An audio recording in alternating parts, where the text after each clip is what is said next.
A very good afternoon to all the chartered accountant friends. This is 10th of June and we have already surpassed 8th of June. That was the official date when we would have been allowed to start our offices. And I believe that this is the best phase for we people because all our clients were expecting that let's start the office first, and this has happened. So this is the first VCM after we have started our offices. The topic for today is GST assessment, search, audit by tax authorities. Friends, the issues are enormous and the confusions prevail after 3 years of implementation. But this is the area where clients expect a lot out of us. And that is the reason we are there to organize a very vital VCM for this important topic. We are extremely fortunate to have amongst us Honorable Joint Commissioner of Central GST Nagpur, Shri Mukul Patil sir. And the speaker for today is going to be CA Avinash Poddarji from Surat, but he's more of in Ahmedabad nowadays because the Supreme Court is there, so therefore he has to be there more in Ahmedabad.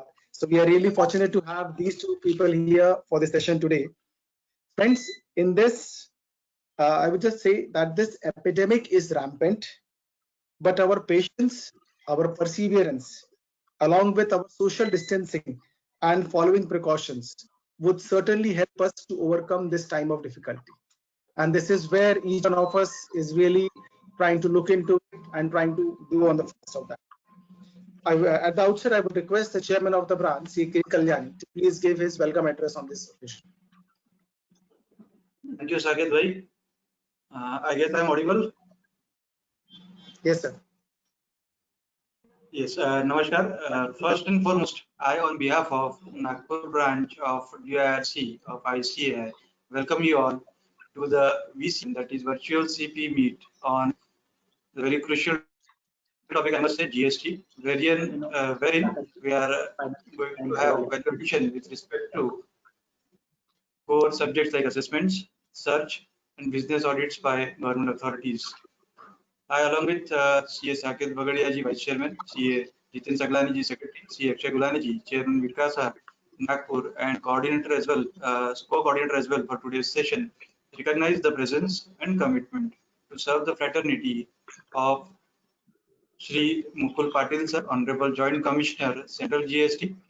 Friends, he is gracing today's VCM as chief guest and will lend his words of blessings and wisdom in his inaugural remarks. Well, friends I must say जैसे मैं उनसे मिला हूँ पहले भी काफी मौकों पे, हमारे ब्रांच में भी काफी बार उनको इनवाइट किया जाता है. His study and way of dealing with cases is really appreciable and is duly recognized and valued by not only the revenue authorities but by we the professionals as well.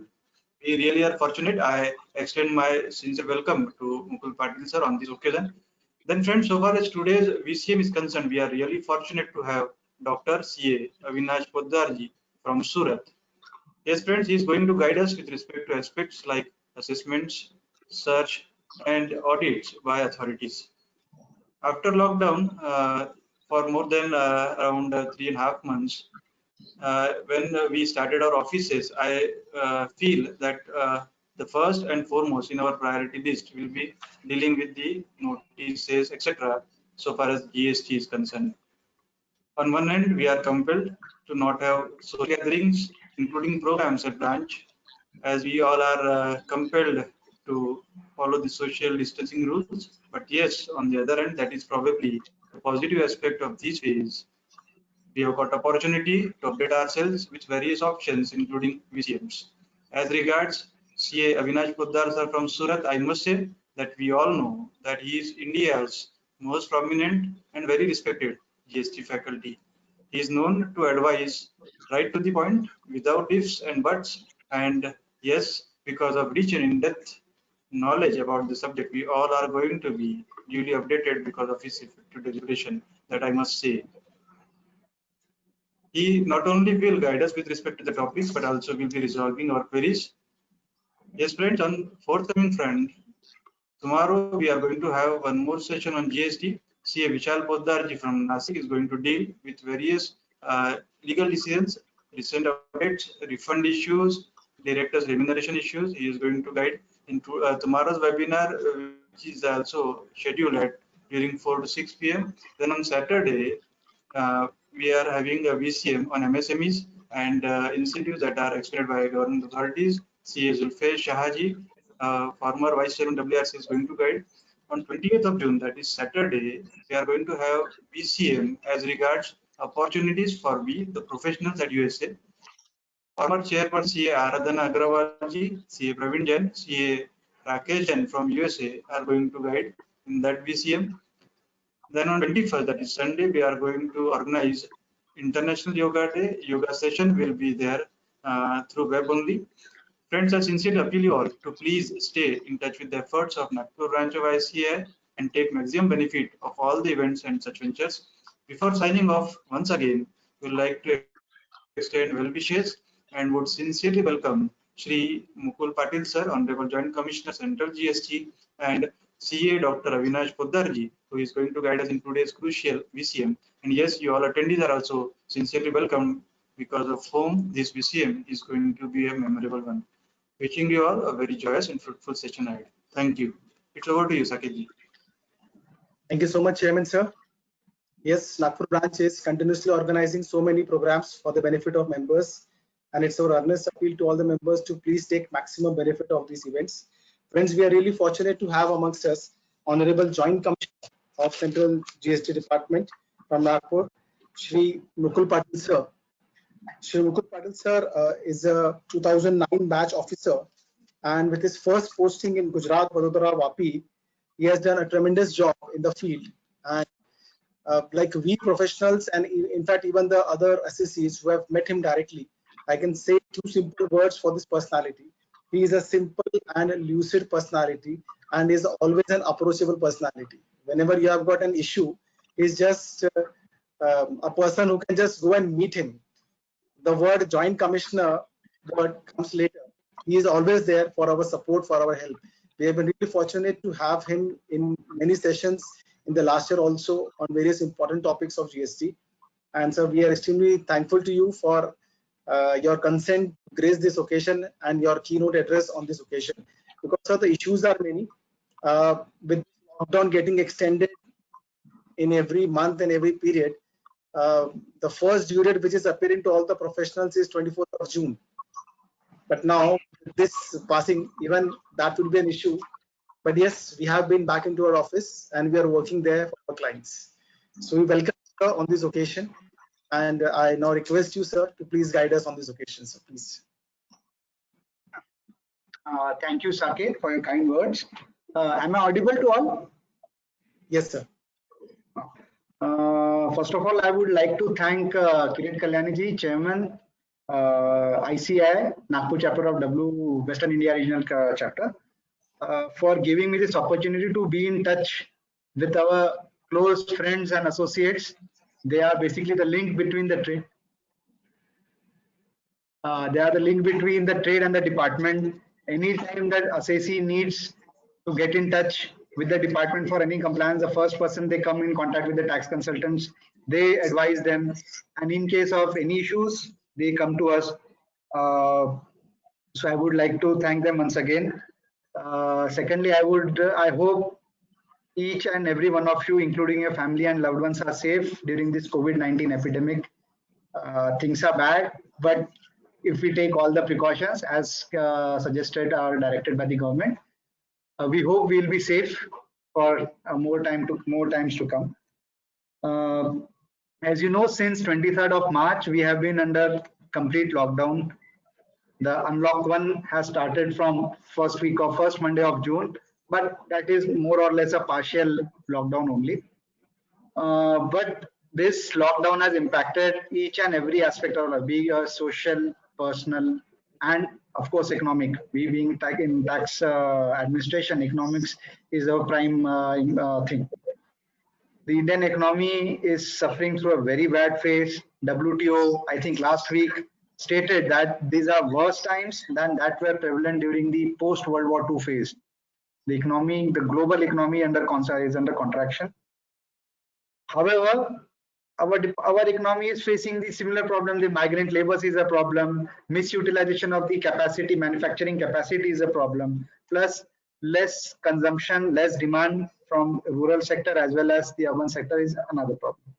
But our Prime Minister, our Honorable Prime Minister, has taken this opportunity to give this concept of Atmanirbhar. They have decided through various economic incentive packages to give a fillip to the industrial sector, both service and manufacturing in India. Through the economic packages to revive the industry. Now, as a department, what part we have played in reviving this economy, as you know, our customs department has worked 24/7 during the lockdown period also to ensure that the services are extended to the traders in each and every way. The faceless custom has been initiated in a phased manner, but it is going to be reality. I think by next month we will be having a faceless customs. Everything will be online. No need for the customs importers or the exporter to come to the department for their queries. Everything will be solved online. We are going ahead with that. As you know, GST is totally online. But the prime aspect that we had to do in each and every day was GST refund. GST refund was a what should I say? A major step taken by the department, which was saying that the GST refund have to be sanctioned within 7 days. Though Act provides us that we have 60 days of time from date of filing, we have decided and we had tried to implement that within 7 days of filing, GST refunds need to be sanctioned and disbursed to the claimant. We have ensured that hardly 1 or 2% refund claims are pending, that too because of minimal discrepancies during the time of filing itself. Rest of them have been sanctioned within a week's time. Now, we have already had, as Saket ji told us, we had a meeting with the trade bodies in and around Vidarbha. They suggested many things regarding this compliance, because one of the key things was the date of legal compliances related to GST were extended till 30th of June. But the lockdown has been extended almost till the end of May. So this has become a problem for the compliances. They have suggested that the due date for compliances should be extended. We have already taken note of these recommendations. We have forwarded it to the board and to the policy makers. Please take note of these recommendations and suggestions by the trade. These are major issues. I would also like to point out or request the consultants that many of them have filed, many of your clients have filed Sabka Vishwas, the legacy dispute resolution scheme applications.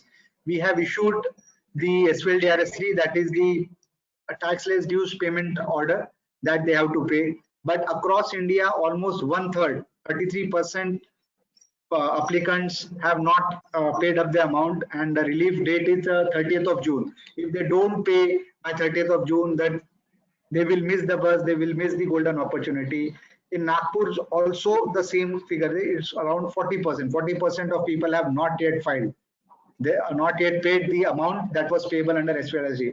I'm urging you all to please kindly take up the matter with your clients to ask them to pay this amount as early as possible, so that at least the relief that was expected to them will be extended. Also, a suggestion was there for grant of extension of date, like in income tax, the income tax waiver scheme, the date has been extended till 31st of December, I think. Saket, am I right? Yes, sir. So I think they have recommended that this date may be also may be extended, but I don't know whether this will be considered or not. Till it is extended on paper, please ensure that you start collecting money or arranging the funds and start paying the money. Now, coming back to the topic in hand, today the session is on assessment, audit and search. Now, assessment is the first thing that as a tax practitioner and a tax administrator that we have to do. We have to assess the tax liability. Since the implementation of central excise returns and the GST, it is a self-assessed liability declared by the party. The assessment is done by the party, that is self-assessment. There's another concept of provisional assessment, and there is another concept of summary assessment. I think all these assessment types will be detailed, explained in details by Podarji during his session. So I need not go into that. Audit, there are two types of audit. One is by the tax practitioners, which is to be done for the assessees who have turnover more than 2 crores, and the audit done by tax professionals. It is similar to the audit done in the EA 2000, EA 2008. But after the COVID outbreak, the department has seriously considering contactless audit. This has already been started as a test project in certain zones where e-office is operational. E-office in the department is going to be operational from 15th of June. So most probably we are going ahead and we will be introducing contactless audit for the audit done by the tax administrators. So as and when those instructions come, we will have a session with the consultants as well as trade bodies. What are the nitty-gritties of contactless audit? How this will work, so that we don't make the consultants or the taxpayers to come to our office during this lockdown period or during this period of minimum movement. Wherever it is possible, we will try and do this audit through electronic media only. Search is little bit a hard step taken by the department, but department has to have a sort of a weapon or an mode where those non-compliant assessees who don't obey or comply with the provisions and are involved in malpractices of tax evasion, generation of black money, the fake invoices racket is a huge menace to the GST administration. For that, we need to have this search module. So that is all on my part. I thank once again ICAI to allow me to interact with you once again. As Saket has already told us, our offices are always open. You give us a call, send an email, whatever means. We have a Twitter handle, you tweet, whatever means we would like, we will be able to help. We will extend all help possible to all the trade and all the tax consultants working in Nagpur zone. Thank you once again. Thank you so much, sir. Pleasure when you have spoken in these terms, because this brings the professionals more closer to the department, and that is what we have experienced with the UNCC sir there at the department. I now request the Vikasa chairman, C. Akshay Gulhane, to please introduce our speaker for today, Dr. C. Advocate Avinash Poddar ji, fondly known as AP sir. Thank you so much, Saket sir. It is indeed my pleasure as well as mesmerizing to read the bio sheet of Dr. Advocate as well as CA Avinash Poddar ji. He is currently practicing as an advocate in the field of indirect taxes, commercial laws, and cybercrime. He is based at Ahmedabad and Surat, having branches and associates all over India. He is associated with Messrs. Ashwa Legal Advisors LLP, attorneys and advocates as founder partner. He is author of various books on GST as well as indirect taxes. In terms of educational qualification, he is a BCom, LLB, CA, PhD, DISA, Certified Financial Planner, Microsoft Certified Professional, completed various certified courses of ICAI such as arbitration, forensic accounting and fraud detection, valuation, IFRS, indirect taxes, postgraduate certificate in cybercrime. Sir is a speaker and has delivered more than 600 lectures all over India at various renowned and distinct organizations. He has co-authored lot of books, which name few, as a co-author, Audit and Annual Return in GST, second edition, published and released by a renowned publisher, Walter and Cleaver, in June 2019. Appeals and Litigation in GST and Customs shall be published by CCH India as a co-author, GST Referencer and Manual. Sir has also authored a motivational book titled Unleash Your Hidden Potential, released internationally in June 2017. Sir is a professional member of lot of professional bodies, to name few: member of Bar Council of Gujarat, member of Gujarat High Court Advocates Association, life member of Gujarat Sales Tax Bar Association, life member of Tax Advocates Association Ahmedabad, life member of Indian Council of Arbitration, life member of All India Federation of Tax Practitioners, and whatnot. There has to be a list of which is not his membership. So with this, I request Sir, a profound speaker, to continue and deliver his lecture. Thank you so much. Over to you, Saket sir. Thank you so much, Akshay. I feel you have missed on a very, very important part about AP sir. So I would just like to put on one more line for AP sir. Apart from his specialization in the field of indirect taxation, he is also a specialist in corporate laws, RERA, IBC, as well as cyber crime. The more important part, because this word really threatens each one of us when we use the word cyber crime. As well as sir has got the knowledge and thing that he has appeared and argued before even the Honorable Supreme Court of India. So it's a really honor and pleasure to have you, sir, here as the speaker for today. And this is a very apt topic for all the professionals to learn in the future. We welcome you, sir. And I now request, sir, to please take over your session. Thank you so much. Thank you. At the outset and at the very first, before initiating my session, I would like to thank the Nagpur branch for giving me this opportunity of sharing my views on the allotted topic. Although the topic is very broad and it is very difficult to cover the entire topic in 2 hours time, but I will try to justify to the best of my abilities. Secondly, as I've already said, I already mentioned offline that Mukul sir, I know him by name because he was there posted in Gujarat. So I knew him, but today I got the occasion also and the opportunity also to meet him virtually. Now, friends, the topic which is allotted to me is assessment, audit, search and seizure. One of my favorite topics obviously is search and seizure. So I'll be deliberating more on that. It's not because it is one of my favorite topics, but it is because this is more relevant as of now. And this is something which has already been there on and off by the department in last 3.5 years of the implementation of GST. So far as assessment is concerned, we'll be starting the assessments now. We'll be starting facing the assessment procedures now because till date the notices are not issued so far as assessment is concerned. Now, when I speak about audit, then we have already started receiving the notices for audits. So audit becomes relevant, but again, I would say that while practicing service tax or while practicing excise, we all are aware how audit was being conducted by the department. So we'll be dealing in that also.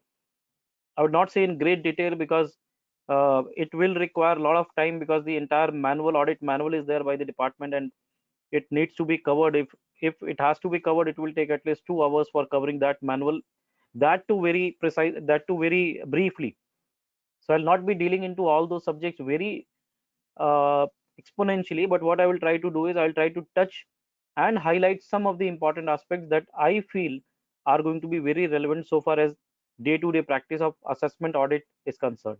But we'll go in, I would not say great detail or in depth in search and seizure, but yes, we'll certainly touch upon some of the very important and very important aspects, very crucial aspects of search and seizure and inspection. So allow me to start my presentation. Sir, I would request how to share my file because that option is not being shown. So I think the organizer will have to allow me file sharing. Yes, sir, doing, sir. Yeah. Within a second, sir.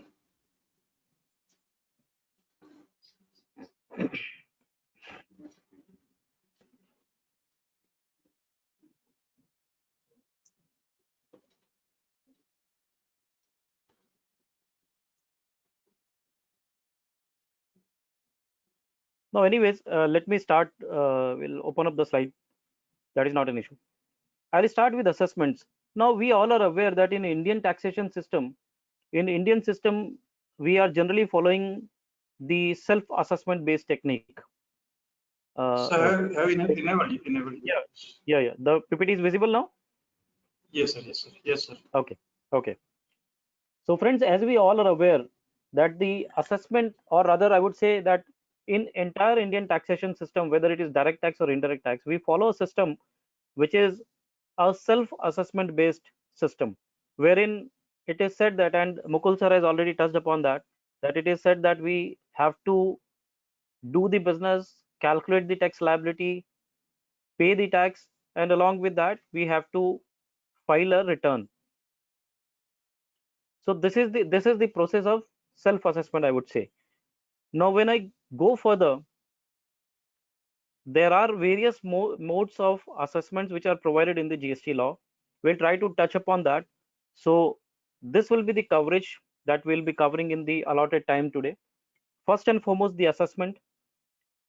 What kind of assessments are there which are contemplated in the law, CGST Act or State GST Act? Secondly, inspection, search and seizure. We'll try to distinguish what is the difference in inspection, search and seizure, and what arguments you can place before the officers when they are initiating some actions which may or may not align to the requirements of the law or specifications of the law. Then we'll have a very brief touch upon the inspection of goods in movement, which is section 68, which has to be read with rule 138, which deals with the e-way bill. Again, that is something which is the most litigated topic, litigated subject of the day, wherein most of the trucks are getting detained and there are a lot of issues, there are a lot of cases pending before the honorable courts. So I'll not go into much detail because that will take a lot of time. So I'll be avoiding, and I'll be just touching upon the concept of section 68. Then summons under GST, because we have an understanding, most of us have an understanding that the summons and the power to summon under GST is a very broad power. Whether it is a broad power or not, we need to understand that. But since the time will be restricted, the time will be very short with me, I'll not be again touching upon the entire concept of summons, which is there provided in the Code of Civil Procedure, which is borrowed under GST also, but we'll try to understand the provision at least. Moving further, this is again a very important aspect which we should be aware of, that is section 71 of the CGST Act, which deals with the access to business premises. Very important, because the department has in the presence of Mukul sir, but this is my duty and this is a responsibility which is given to me by the branch of Nagpur. I will have to justify that, I will have to honor the duty, and therefore I'm openly saying, asking for an excuse and pardon to be done by Mukul sir, that access to business premises is a power which is given under the statute. Rather, I would say it is contemplated in the statute that it can be used in certain situations. But what is happening is that this power is getting misused, and for initiating, rather, access to business premises powers are now being used by the tax officers for search, which is not at all the purpose of this particular provision. So I'll try to highlight that, what point I'm trying to raise and how I am trying to justify, or I will try to substantiate my view also. And last but not the least, we'll try to touch upon the audit part. Now, the total time which is left with me is around 80 minutes, because 10 minutes I would like to have the discussion, and plus Mukul sir will also be there for the final comment. So I will like to sum up within 75 minutes so that we have the time to discuss. Mukul sir is also there, so we have the time to answer the queries of the participants. That will be the best part of the entire discussion, because when a tax officer, and that to a officer like Mukul sir, he is there to address the participants. I would not like to be between the participants and the tax officer of the caliber of Mukul sir. So allow me to start with the presentation as soon as possible, so that we can conclude at least the major part of it. As we said, the first is section 59, which provides for the self-assessment. Now, self-assessment, we are all aware that every person who is registered under the GST law, he needs to file the return, he needs to calculate and file the return under section 39 of the CGST Act. So that becomes a self-assessment. Nothing to discuss much upon it, whereas there are a number of cases which I can touch upon on the basis of income tax and on the basis of service tax and excise laws, but because of the paucity of time, I would not touch upon that, because the most prominent topic as per me of the day should be inspection, search and seizure. Provisional assessment, we all are aware that there were provisional assessment provisions in earlier erstwhile regime also. Now, so far as my understanding is concerned, I'll not deal with the provisions of this particular section 60, but I would like to give the view why this provisional assessment is there and what is the difference of provisional assessment and advanced rulings. Because I equate, to be very honest friends, I equate provisional assessment with advance rulings. Because what happens when I am unable to determine the value of goods or services or both? I am unable to determine the rate which is applicable on that particular supply. I intend or I am allowed to apply for provisional registration to a deputy commissioner or to the proper officer under this act. And the deputy commissioner or the proper officer, whosoever is assigned the power under section 60 of the act, will deal with my application, and then he will conclude what is the rate to be made applicable, on what value the tax has to be paid. So that becomes the provisional assessment, meaning thereby even before these assessment proceedings begin, I can apply, I can make an application, I can get my value determined, I can get the rate of tax determined by the honorable officer, and the honorable officer will issue a proper order to me wherein he will say that this is the rate at which you should pay the tax. And therefore provisional assessment is nothing but the assessment which is done on a provisional basis, and at the time of final assessment, which has to be done within a time limit of 6 months, whatever is the difference to be paid, I'll be liable to pay that difference. And in case there is no difference to be paid, then the refund can be allotted to me or allowed to me for the amount which is paid extra. Now friends, please appreciate one thing. The same is the concept of advance rulings. The same is the concept of advance rulings, because in advance rulings also there are 6 situations which are contemplated, which are envisaged in this law under section 97 of the CGST Act, which says that these are the situations wherein you can go for advance ruling and you can get the determination from the advance ruling authority.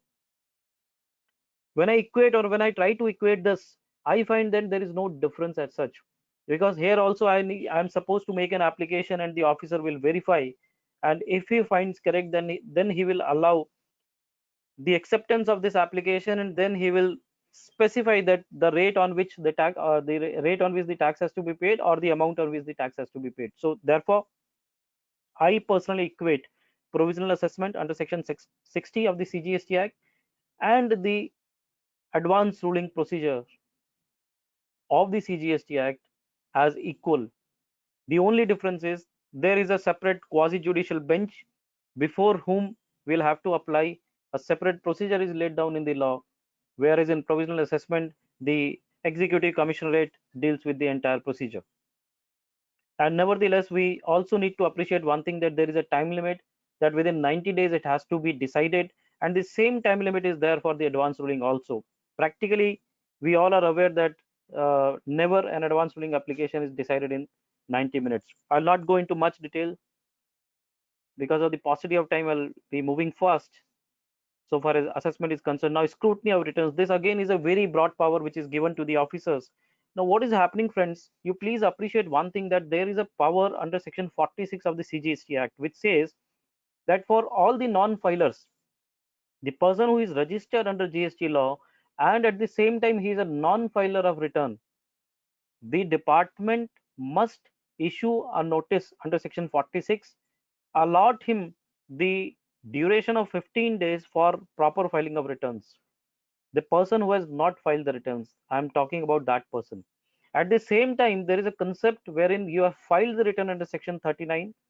I'm not going and dwelling into the subject whether section 39 and GSTR 3B is a return or not, because I've already argued that before the Honorable Gujarat High Court, and I'm now arguing before the Supreme Court, Honorable Supreme Court.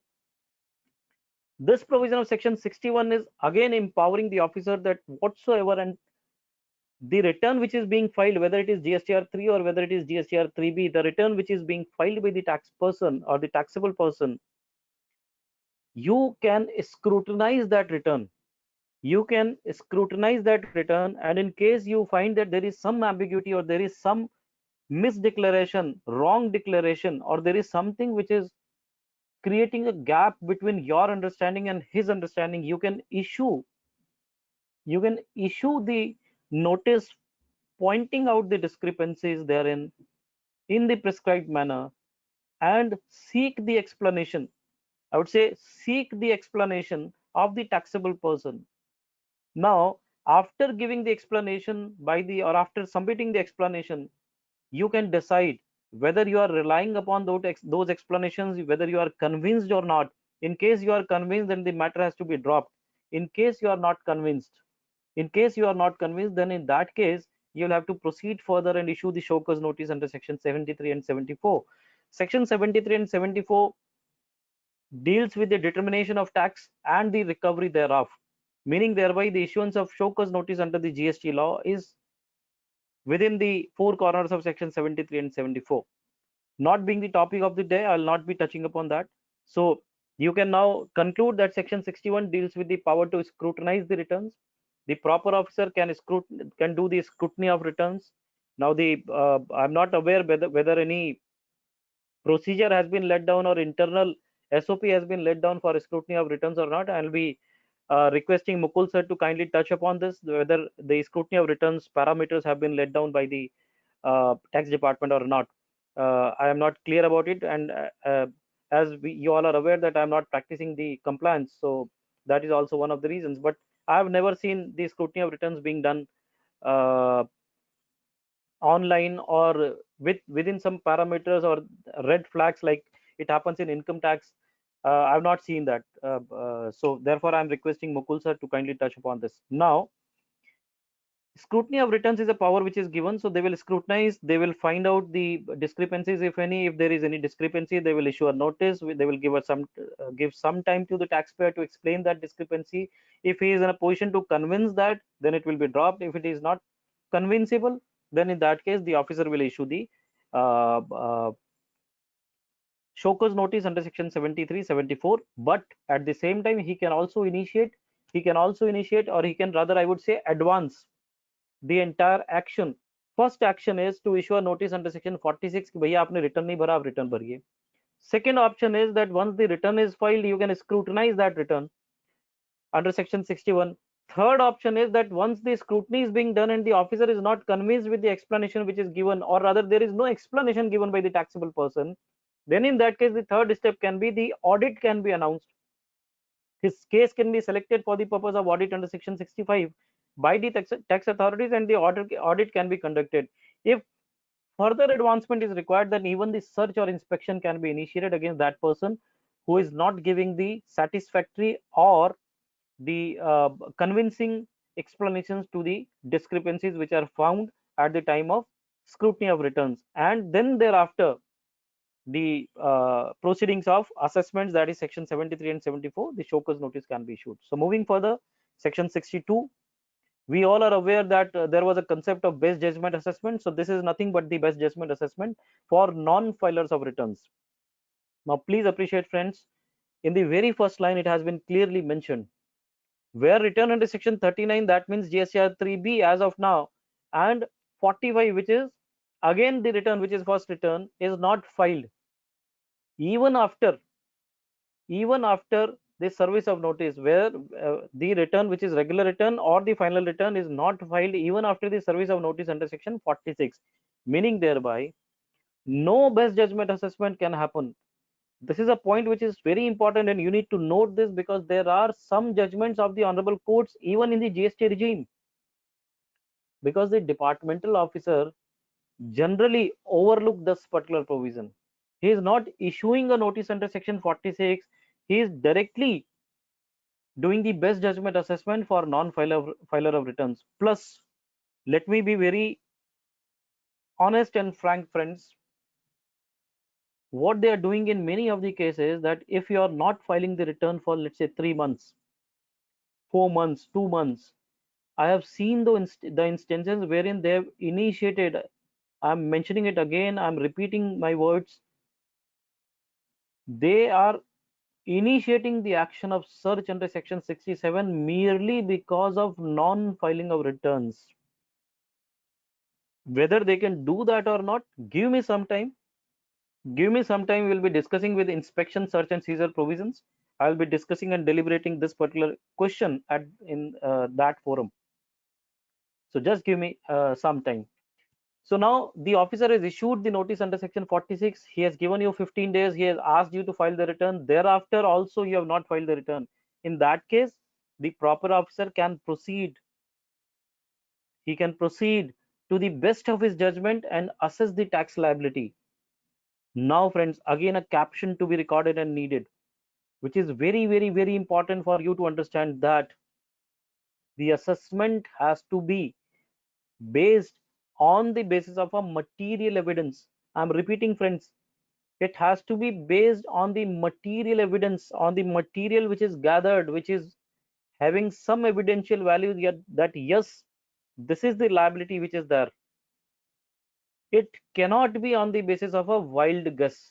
So please do appreciate and please try to understand that any assessment which is the best judgment assessment for non-filer returns cannot be done by the proper officer on the basis of wild guess or on the basis of some information. It has to be on the basis of certain material evidences which are collected by him or which he possesses, and he can substantiate that yes, these are the evidences which are having the corroborative value, which is having a substantive value, and I can substantiate my calculations of liability or tax liability with this evidence. So friends, this again is very important. Now, what is the time limit? So they have said that such assessment order has to be issued within a period of 5 years from the date which is specified, that is annual return date, जो अभी 31st जनवरी थी 17-18 के लिए, और the within 5 years from the due date for filing annual return. That is the time limit within which the assessment order for non-filer of returns has to be issued. Now friends, again a twist has been given in subsection 2 of this particular section. Still very difficult for me to understand that this is a provision which is there, which is now saying that if within 30 days, if within 30 days of the service of that particular order, meaning thereby I am the taxpayer, you have issued a notice to me under section 46.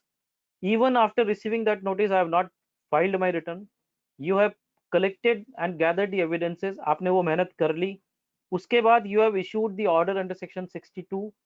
Still the government, still the law is giving me a right wherein if within 30 days I calculate my liability on my own and file the return, then in that case the order which is given by the proper officer shall be withdrawn. It shall be withdrawn. So this is something which is very difficult to understand, because you have already given an opportunity, you have already followed the principle of natural justice. मुझे 46 में आपने already दे दिया, उसके बावजूद मैं आपके सामने नहीं आया, तो आपने बेस्ट जजमेंट कर दिया. अब उस बेस्ट जजमेंट के लिए भी अगर मैं कोई रिटर्न भर देता हूं, तो I am not suppose to challenge the best judgement order. I am simply required to file the return, and as soon as I will file that return, because it is never said that I need to convince the officer. As soon as I file a valid return within 30 days of the service of that said order, the order under section 62 will be deemed to be withdrawn. It says it is a deeming provision, it will be deemed to be withdrawn. So there is no procedure to be done. आप एक बार भर दीजिए, उसके बाद intimation दे दीजिए कि साहब देखिए आपने बेस्ट जजमेंट कर दिया था, लेकिन देखिए मैंने तो ये अपना रिटर्न इस हिसाब से भर दिया है. तो there is no requirement further, it will be deemed to be withdrawn. तो आपका 1 करोड़ रुपए का ऑर्डर आया था, अब आप 10 लाख रुपए का रिटर्न करके 10 लाख रुपए पे करके भर दीजिए, तो एक बार वो एडमिट हो जाएगा, and there will be the withdrawal of the earlier order which has been issued under section 62 by the proper officer. Moving further, section 63, which deals with assessment of unregistered person. Again, very important. In all the laws, it has to be there, because everywhere wherever we'll read the provision, we'll find any taxable person, any registered person, but at some point in time we'll find every person. So that is something which is very important. There are certain provisions in the law which is applicable to every person. There are certain provisions in the law which is applicable to the registered person. There are certain provisions which are applicable to the taxable person. So we need to understand the difference between every person, taxable person, and the registered person. You all are very clear that registered person is a person who is registered under the GST Act. At the same time, a taxable person is a person who is liable to be registered or who is registered, meaning thereby the extension is that a person, even if he is not registered, but if he is liable to be registered, he becomes a taxable person.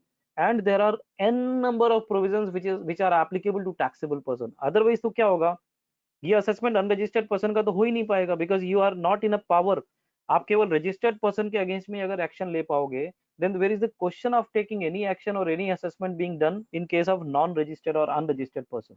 So therefore, the concept has to be understood that what is taxable person, what is every person, and what is the registered person. So in this case, you can see that it is written a taxable person. So where a taxable person is not obtaining a registration wherein he is liable to obtain a registration, or a taxable person or a registered person whose registration is cancelled under section 29 subsection 2, which deals with the cancellation by the department officer. The cancellation by the department officer, again I would say कि 29(2) में भी जो cancellation of registration होता है वहां पे भी उसको show cause notice देना ही पड़ता है. It is mandatory to issue a show cause notice in that situation also. Nevertheless, let us avoid it or let us ignore it. But in these two situations, the assessment, or rather the best judgment assessment, can be done within the period of again 5 years from the due date of filing of annual return. For the tax period to which it relates, the best judgment assessment can be done by the proper officer. So this is assessment of unregistered person under section 63. But please bear in mind, friends, none of the assessment, or rather this is a principle, or rather I would say a golden principle which you need to keep in mind, that any order which is increasing your liability or which is decreasing your refund, I'm repeating, any order which is increasing your tax liability or which is decreasing your refund cannot be issued by the officer without providing a reasonable opportunity of being heard. That means without issuing a show cause notice and providing the opportunity of being heard. So in this case also 62 और 63 में यही difference है. 62 में आपको already एक chance 46 में दे दिया गया था, फिर जो मटेरियल आपके पास थे वो मटेरियल को कलेक्ट करके उसके बेसिस पे आपने असेसमेंट कर दिया. आपके पास जैसे ही ऑर्डर मिला उसके 30 दिन के अंदर अगर आपने रिटर्न भर दिया तो वो ऑर्डर विड्रॉ हो गया. 63 में आपको शो कॉज नोटिस देना मैंडेटरी है उस व्यक्ति को आप जिसके लिए असेसमेंट कर रहे हैं.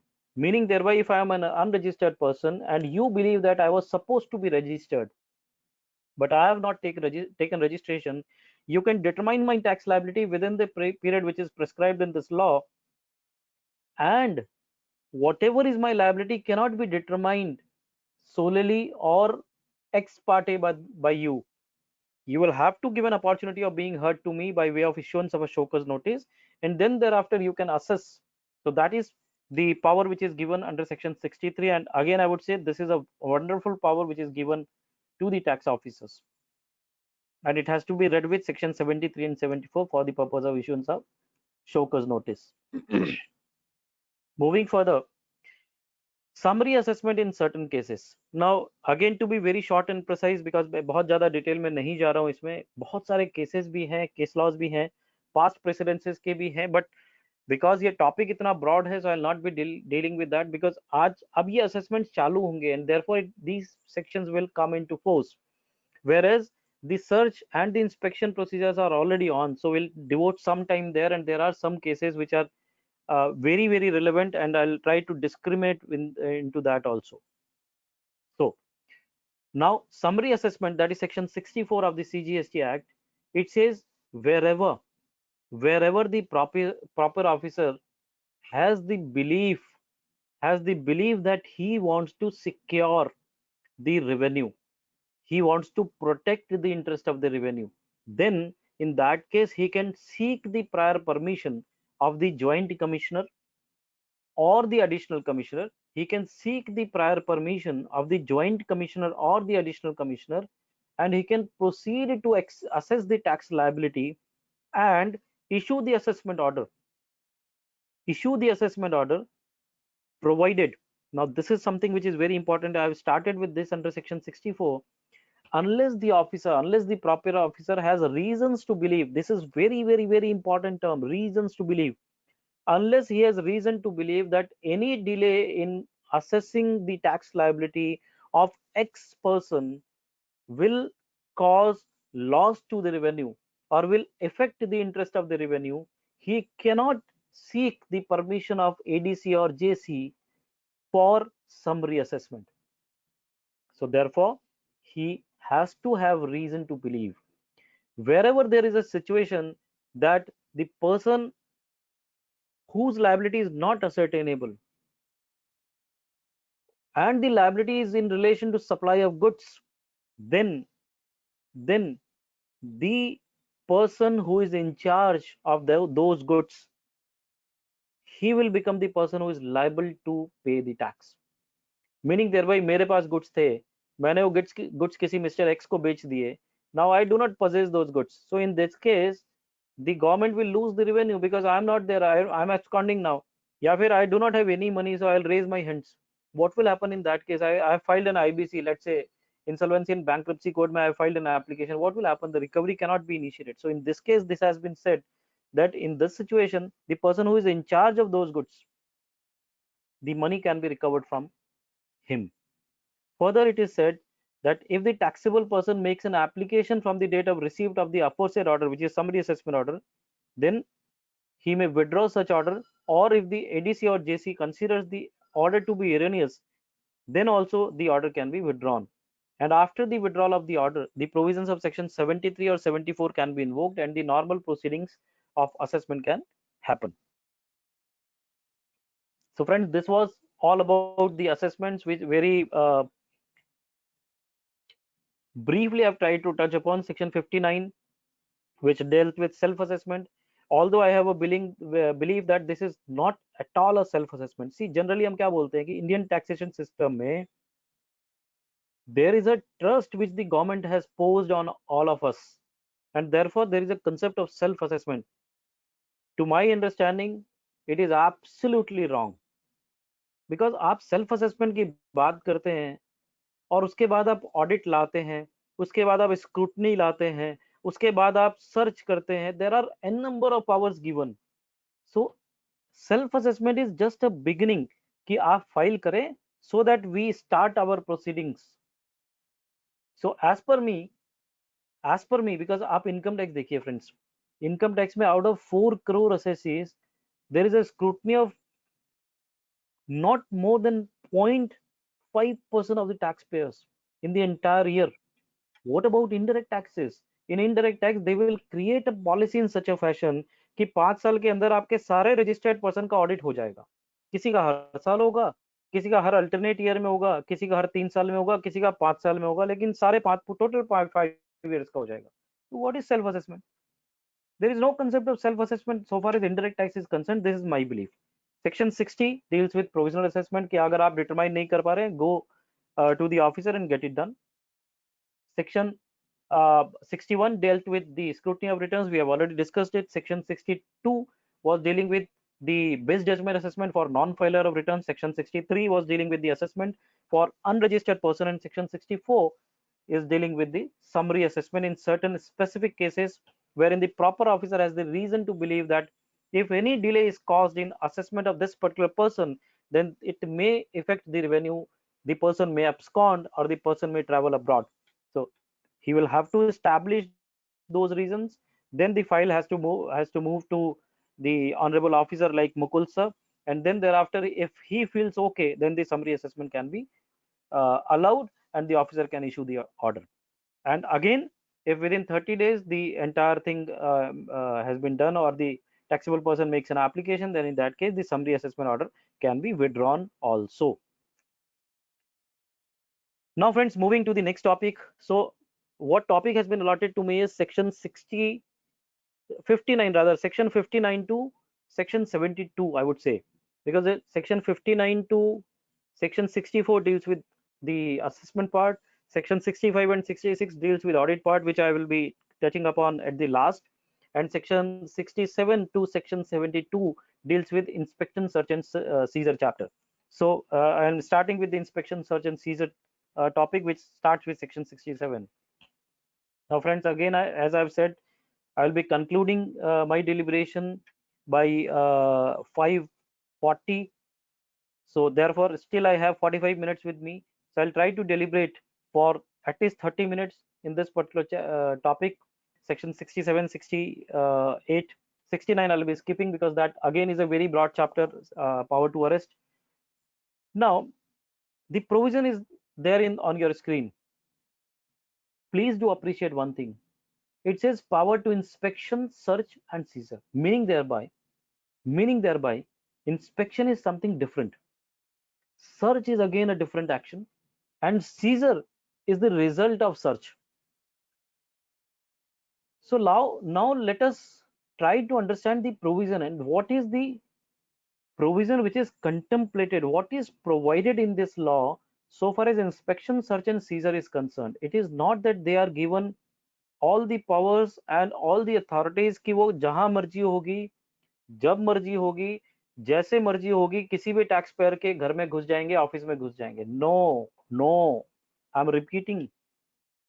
I'm sorry, this is my style of deliberation that I never see which kind of words I'm using, but to be very honest, the kind of actions which are being taken by the departmental officers lately is very bad. It's absolutely without authority of law. I'll put forward some of the cases also before all of you so that you can understand and appreciate what I'm saying, because whatever I'm saying is on the basis of my personal experience. May it be the department of CGST, may it be the department of SGST, or may it be the department of intelligence, that is DGGI. None of the departments are operating as per the provisions which are laid down under section 67. So I'll with this caption I would like to start this particular section. Section 67 subsection 1, what does it say? It says where the proper officer, we can all refer the definition of section in section 2 clause 91 of proper officer. Please refer that. Not below the rank of joint commissioner has reasons to believe that. Now there are two commissioners also in this particular statute. Central Act में अगर आप देखेंगे तो there are two commissioners. One is commissioner in board and other one is the executive commissioner. So proper officer is the commissioner of executive. It is not commissioner in board. So the proper officer, where the proper officer has reasons to believe. So the most important, I would say most important aspect is reason to believe. He cannot initiate any action of inspection, search and seizure without having proper reason to believe. Again, let me mention a very practical scenario जो आपके नागपुर में होता है या नहीं, I am not aware, but in rest of the cities wherever I have visited, this is happening. The officer comes and he is traveling somewhere, he finds an office, he just enters that office and he finds that there is some information that he has received या कहीं से कुछ सुना है, and he starts the search or inspection action then and there. Second situation that we have already touched upon, non-filing of returns. Friends, non-filing of returns give you a power of best judgment under section 62. आप जाके 62 में उसका assessment करिए, पहले material को gather करिए, फिर आप 62 में उसका असेसमेंट करिए. You cannot initiate search or inspection merely because the returns are not filed.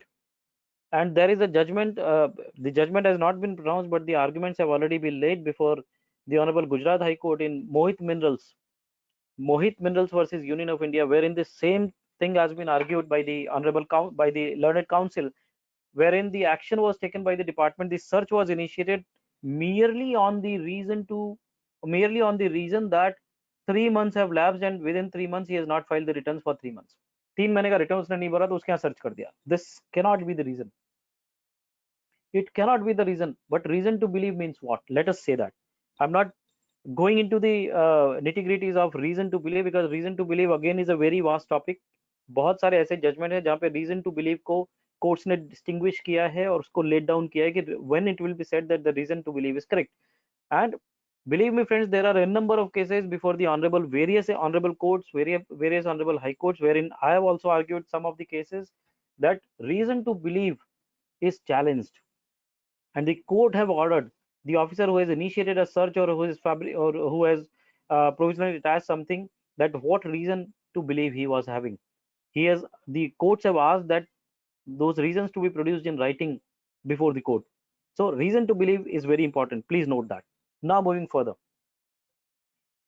So where the proper officer who is not below the rank of joint commissioner has reason to believe that a taxable person, word used is taxable person, meaning thereby a person who is registered or a person who is liable to be registered, has suppressed. So what is the reason to believe that a taxable person has suppressed any transaction relating to supply of goods or services or both, or stock of goods in hand, or has claimed input tax credit in excess of entitlement under this act, or has indulged in contravention of any provisions of this act or rules made thereunder to evade tax under this act. Please bear with me, please bear in mind, friends, reason to believe that a taxable person has suppressed something to evade payment of tax. So there has to be a substantive reason, there has to be a proper reason which induces the proper officer that yes, I have the reason to believe that the tax was not paid, the refund was claimed, excess claimed, the credit was excess claimed, or the contravention has happened in the provisions of this act. Then only, and those actions or those contraventions must relate to evasion of tax. Then and then only the inspection action can be initiated.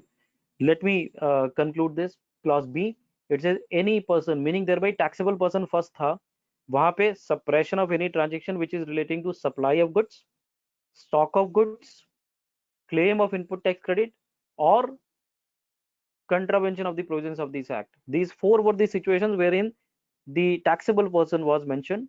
Now when any person is mentioned, what is that situation? That is any person who is engaged in the business of transporting goods, or an owner or operator of a warehouse or a godown or any other place in keeping goods which has escaped payment of tax, or has kept his accounts or goods in such a manner as is likely to cause evasion of tax payable under this act. So friends, I believe you are getting the idea कि जो भी transportation of business में है वो भले ही registered नहीं हो, कल तो आप आर्ग्यू करोगे कि भैया आप इस पे इंस्पेक्शन नहीं कर सकते because he is not registered, or rather he was not liable to be registered. Even a person who is having only 1 lakh as a revenue, he is not liable to be registered under GST law. Still the action can be taken, provided still the inspection can be taken into action against that person who is having a revenue of 1 lakh rupees, provided he is engaged in the business of transportation of goods, or he is owner or operator of a warehouse or a godown where the goods are kept which have escaped assessment, which have escaped the payment of tax, या फिर वहां पे ऐसे accounts रखे गए हैं या goods रखे गए हैं जो इवेजन को कॉज करते हैं, तो अगर ये दो सिचुएशन हो, यानी टैक्सेबल पर्सन अगर सप्लाईज करता हो इवेजन ऑफ टैक्स के लिए, या कोई भी व्यक्ति ऐसे गुड्स को या अकाउंट्स को रखता हो जो लाइकली हो इवेजन कॉज करने के लिए, then in that case the proper officer who is not below the rank of the joint commissioner and who has reason to believe that these two situations or either of these two situations are there, he can issue or he can authorize in writing any officer of central tax to inspect. So this is inspection, to inspect any place of business of the taxable person or the persons engaged in the business of transporting goods, or the owner or operator of a warehouse or any other place. So the inspection can be ordered. So I believe, friends, you all are with me, and you can appreciate the fact that there are restrictive powers under this law for inspection to be initiated. It cannot be initiated in all situations. Still, the clause A is very broad. वो सब चीजें बोल देता है, supply of goods भी बोल देता है, स्टॉक भी बोल देता है, इनपुट टैक्स क्रेडिट भी बोल देता है, और एनी कंट्रावेंशन भी बोल देता है. अगर आपने छोटा सा भी कंट्रावेंशन किया तो भी इंस्पेक्शन हो सकता है.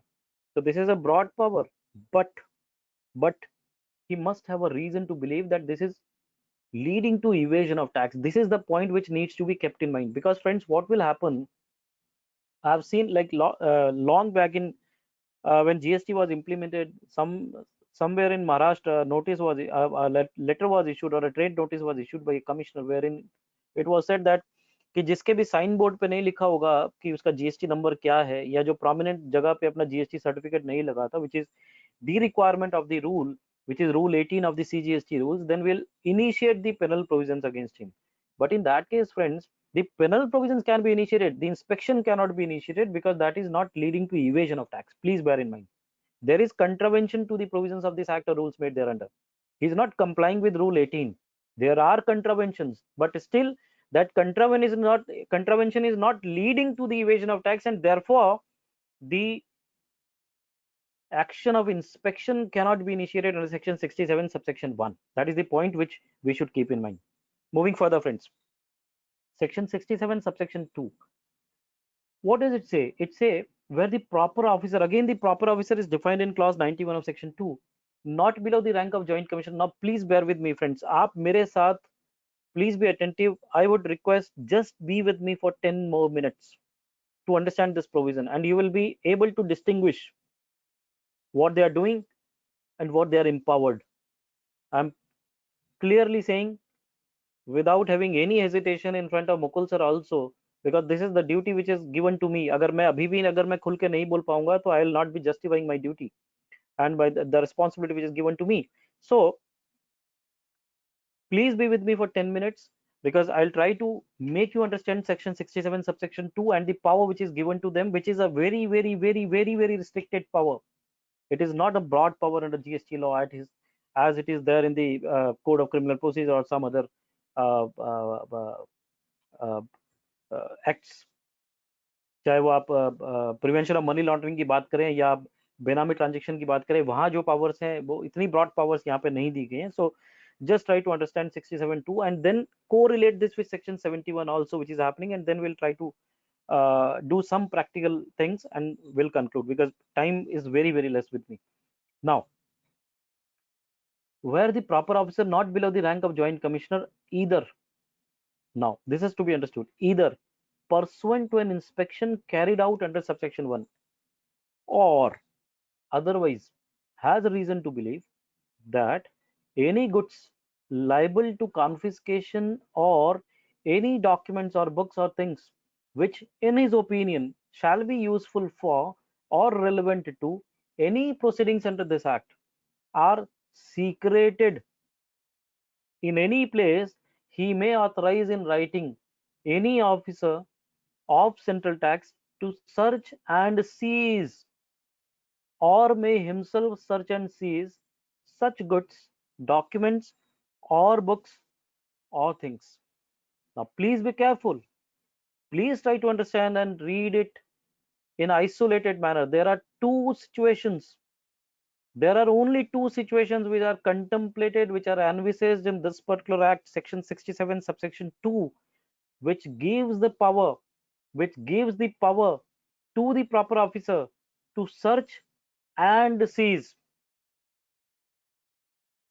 I'm repeating, there are two situations only wherein the power to search and seize can be initiated by the departmental officer. Barring these two situations, they cannot do any search.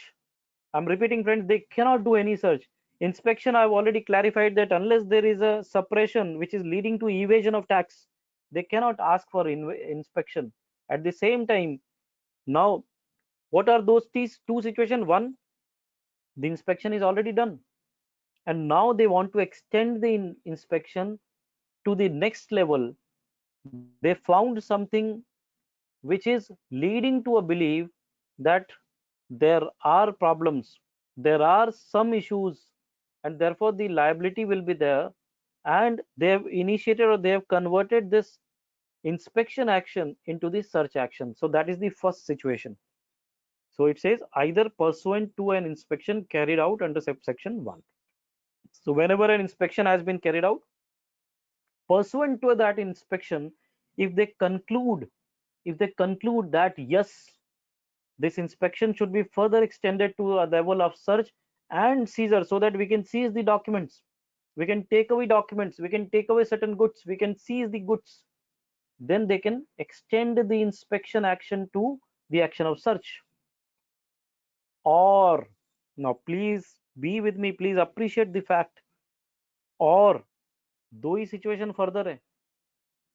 First, has reason to believe, they must have reason to believe, that must have reason to believe, one, that any goods which are liable for confiscation. Now please refer section 130 of the CGST Act, section 130 of the CGST Act, which clearly lead or provides for the confiscation. वहां पे जो 5 situation 6 situations लिखी हुई हैं जिसके अंदर अगर आप फॉल करते हो तो आपके गुड्स लायबल फॉर कॉन्फिस्केशन होंगे, वो आप ध्यान रखें. You please concentrate on that and please try to understand that. So any goods which are liable to confiscation, or the goods or books or documents. So ये दो situation, पहले क्या थी, फॉरगेट अबाउट दैट कि inspection हुआ तो pursuant to that inspection it can be converted into search. Forget about that. Over and above this, the other reason, the other situation wherein the search can be initiated is the officer, there is a lot of disturbance. I think some mic is on. Please, if you can mute that. Yeah, thank you. So first situation was wherein the inspection has been done, and pursuant to that inspection they want to extend it further to search. That was one. Second is where the officer or the proper officer has reason to believe that there are certain goods which are liable for confiscation, or there are certain documents, books or things which are secreted, जिसको आपने कहीं छुपा रखा है, and which can be very useful for any proceedings under this act, तो भी वो आपके यहाँ सर्च कर सकता है. यानी सर्च केवल तभी हो सकता है जब या तो आपके पास कोई ऐसे गुड्स हो जो लायबल फॉर कॉन्फिस्केशन हो, या फिर आपके पास कोई ऐसे डॉक्यूमेंट्स हो, बुक्स हो या थिंग्स हो जो आपने छुपा रखे हैं कहीं पे, और जो उनकी प्रोसीडिंग्स में बहुत हेल्पफुल होने वाले हैं. These are the two situations wherein the search can be initiated. So a non-filing of return cannot be a reason for initiation of a search. Not taking registration, yes, can be a reason for initiation of a search or inspection, because you are a taxable person. Although being a taxable person, you have not taken registration.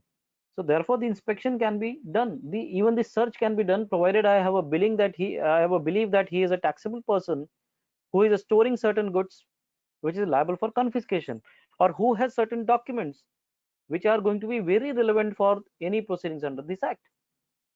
So these are two situations as per my understanding wherein the proper officer who is not below the rank of the joint commissioner can authorize any officer who is the officer of central tax to search and seize.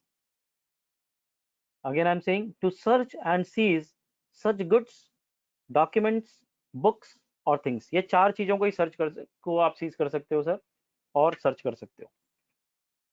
Moving further, first proviso says, I'll take 5 minutes in this section and then I'll move ahead, because this section is also into running into multiple subsection. But अब आगे हम crux ले लेते हैं. I just wanted to specify the point कि वो search कब कर सकते हैं, that I have tried to delve into. Now first proviso says कि wherever it is not possible for them to seize, so in that case they can do the symbolic seizure, wherein या तो वो order of prohibition वो issue करें, या फिर INS 03 में वो करते हैं, या फिर वो ऑर्डर ऑफ सीजर इशू करें और वहां पे ऑफिसर को इंस्ट्रक्ट कर दें that without prior permission he cannot sell or he cannot supply those goods which are being seized by them, or such documents or books or things cannot be or should not be removed unless the prior permission is given to that particular person. Further, it is said that the documents or books or things which are seized by the officer or which is retained by them, it can be retained by them only for the time limit till which they presume that to be relevant.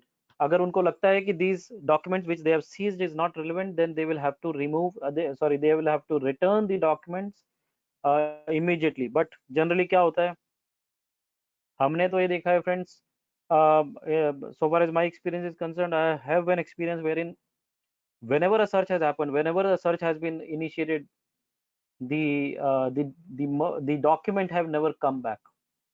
हमेशा document का आप xerox उससे मांगते हैं, वो direct xerox आपको दे देते हैं. इसके अलावा वो आपको ओरिजिनल डॉक्यूमेंट्स, मैंने तो अपनी लाइफ में कभी नहीं देखा कि आपने आपको वापस किया हो, लेकिन एक्ट कंटेम्पलेट करता है, प्रोविजन सेज कि आपको वापस मिलने चाहिए, which is written in the next section. So it says books, documents or things. It never says of goods. For goods, the provision is that within 6 months, you will have to issue the notice, and if you fail to issue the notice, then the goods which are seized, automatically the seizure gets vacated after the expiry of 6 months. Automatically it will be vacated after the expiry of 6 months. Further, it is provided that whenever the goods are seized, then there is an option, with the taxpayer that he can get the goods provisionally released. I am using the word provisionally released. It means it is not a final release. It is a provisional release only, wherein he is supposed to execute a bond and provide a security. He is supposed to execute a bond and provide a security for the purpose of release of those particular goods. So, books or things may, the concept says and the provision says that those books or documents or things which are not relied upon, shall be given back to the taxpayer within 30 days of the issuance of the notice. In case of goods, it is said that either you can get the goods provisionally released.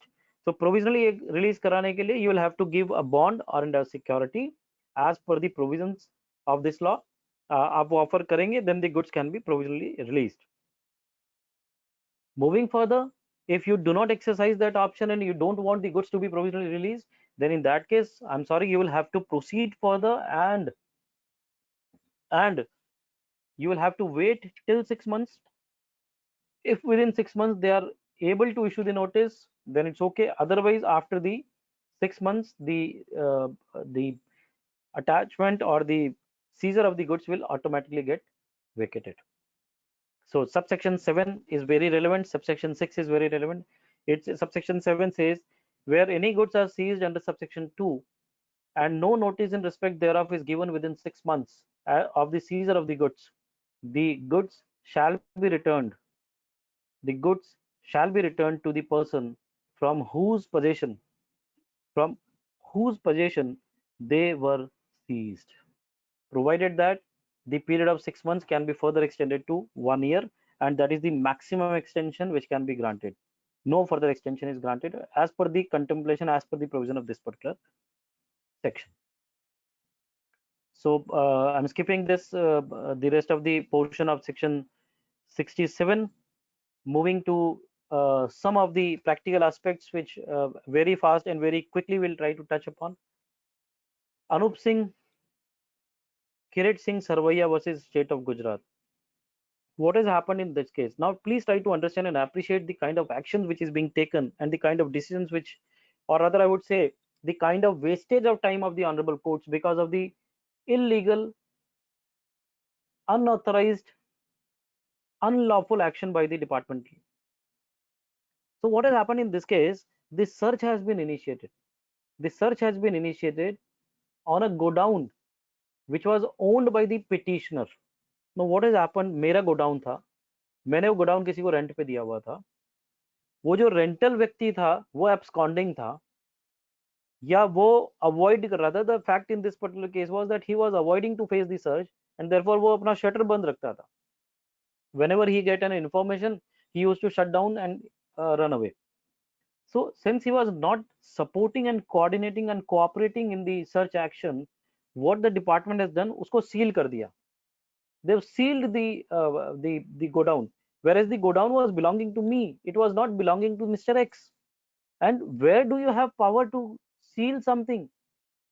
I don't think that you have any power of seizure of the property. What we have read in section 67 subsection 2, you can seize goods, you can seize books, you can seize documents, or you can seize things. Things are something which is movable. It cannot be an immovable thing, as per me, as per my understanding. So they do not have any power. Anyways, presuming that they have power to seize or power to seal it, the sealing has to be with a purpose, and that purpose should be कि अगर हम अंदर जाते हैं और आपके पास कोई ऐसे गुड्स मिलते हैं जो कॉन्फिस्केट होने वाले हैं, या ऐसे डॉक्यूमेंट्स या बुक्स मिलते हैं जो हम ले जा सकते हैं, तो हम आपके वो ले जाएंगे. So this is how the petitioner has approached the Honorable High Court of Gujarat, wherein he has argued before the court that this is a property which belongs to me, and it has been sealed by the departmental officer because of the non-cooperation by the taxpayer. So I am inviting you, I am allowing you to open the seal, break the lock, go into the premises, check whether there are any goods liable for confiscation or any books or documents or things which are secreted there and which are uh, uh, assumed to be useful in your proceedings. You take away all those things and vacate my seal, vacate my property. That was the prayer. So the honorable court has allowed it. They have said, okay, on X particular day, you be available, you give your ownership proof to the officers. The officers will come, they will break open the seal, they will break open the lock, they will visit the premise, they will enter the premise. सब check करेंगे, अगर वहां पे कोई ऐसे goods मिलेंगे जो liable for confiscation है, यहाँ पे ऐसे डॉक्यूमेंट्स, गुड्स और बुक्स और थिंग्स अगर कोई मिलेंगे which is secreted there, then they will take away those and the property possession will be given to you. So this was one of the issues wherein I found that the action per se of sealing was wrong. Had they called me, I would have came there as the owner of that property and have explained the facts. But they have taken it more than 2 years in this particular situation. Paresh Nathalal Chauhan, again, this is a very famous judgment of Honorable Gujarat High Court. And in this particular case, what has happened was the officers visited the premises of Paresh Nathalal Chauhan, and they stayed there for more than 8 days, which is something not at all what I can say legal. You are not doing search of a person, you are doing search of a premise for a particular reason, that there can be certain goods which are liable for confiscation, or books or documents or things which can be useful for your proceeding, and those are secreted, and you must have reason to believe that. So they might be having reason to believe, but they have visited that premises. Paresh Chauhan was not there, and therefore they stayed there for 8 days. They harassed the entire family. वहीं रहते थे, वहीं खाते थे, वहीं पूरी family को उन्होंने harass किया. They have not allowed them to pick up their phones and use the bad language also and what not. Rather, to be very precise, they were house arrested, the entire family. So the court have taken them left, right and center कि क्या आपके पास ऐसा power है? Do you have power to harass the family of the person against whom the action has to be taken? If he was not there, you could have conducted your search and you could have left by just submitting a panchnama. Why you stayed there for 8 days? So that was something which was very offensive, and it was not at all good. I'll because of the paucity of time, I will not discuss in great detail, but this was a very important judgment, a very important principle was laid down. Now friends, in this case also, let me substantiate. Abhi 5th May, Paresh Nathalal Chauhan's bail is also rejected by the Gujarat High Court. So please try to understand that the honorable court was not favoring that Paresh Chauhan. The court was only saying that the action of the department was bad in law. He cannot go, the officer cannot go and stay at the premises. They are empowered to search and seize. So that is what they can use at the most. अब वो जाके आप 10 दिन नहीं रह सकते हो. So they have taken the departmental officers, they have opened up the inquiry, they have directed the commissioner also. At the same time, when Paresh Nathalal Chauhan approached the court, he was arrested. After that, he approached the court on the medical ground that he wants a bail. The bail was rejected because he was involved into some fake invoicing cases, and there were more than 450 firms to whom the invoices were given, and out of those 450, the investigation was going on, and the department has argued that the bail should not be given because abhi bhi proceedings chal rahi hai, and once he is released on bail, he can misuse and he can manipulate the things, and therefore the bail was rejected. So it is not that the honorable court was in his favor, but it was something which was illegal from the end of the department. In this cases, again, the provisional attachment, which generally department is doing nowadays very casually, they are attaching the bank accounts, they are attaching the property can be attached, and I think whenever the officer or the commissioner has the doubt that yes, the recovery in this particular case can become difficult, then in that case I do agree that they can certainly invoke the power under section 83 and they can go for provisional attachment. But the bank account should be the last recourse, I would say. It should be the last recourse if they do not have any property, if they can substantiate, because I've seen in multiple cases wherein the industry is there, the person has invested crores in that particular industry, he is not a fly by night operator. Even in those cases, the bank account is attached by the honorable department, and therefore the various industries is another case wherein the court have laid down a principle that the attachment cannot happen every now and then, and without any reason to believe or without any opinion of the commissioner that the non-recovery or the provisional or the not initiation of provisional attachment action can lead to loss of revenue.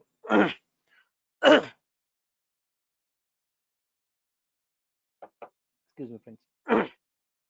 Next is inspection of goods and movement. We all are aware, it has to be read with rule 138A. So they are getting the power from this particular section that whenever a conveyance is moving, that then the person who is in charge of that conveyance or the person who is carrying the consignment of goods must possess certain documents which are prescribed under this law, or certain devices. जहाँ पे हम RFID devices की बात करते हैं, he must possess that, and he must have those devices and the documents along with him at the time of movement.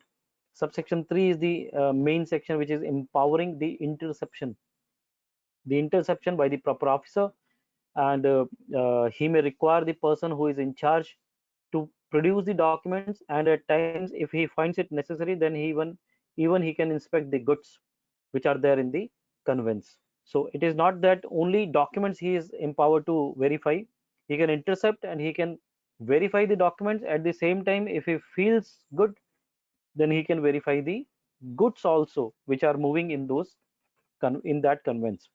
But friends, in this only one submission I would like to make, although rule 138 is not my subject for today, but still I would like to add this,